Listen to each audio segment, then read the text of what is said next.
ఏం చేయాలి? దేవుని ఆరాధించాల్సిన సమయం అసలు అందరం. దేవునికి స్తోత్రం. ఏం చేయాలి? దేవుని స్తుతించాలి,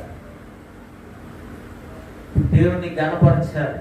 ఇది యవనస్తులు అందరూ ఒకసారి దేవుని స్తుతించండి. బ్రహ్మ కొట్టమాక అప్పుడే అంటే 1 2 3 కొట్టాయి.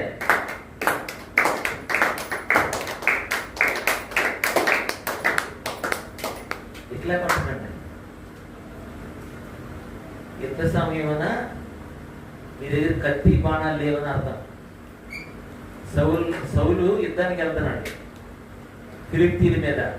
యుద్ధ సమయంలో ఏం లేవు, ఒక్కళ్ళ దగ్గర ఆయుధాలు లేవు. దేవునికి స్తోత్రం. రెడీ 1 2 3 యేసయ్యా యేసయ్యా యేసయ్యా యేసయ్యా యేసయ్యా యేసయ్యా గ్లోరీ యేసయ్యా యేసయ్యా యేసయ్యా యేసయ్యా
అందరూ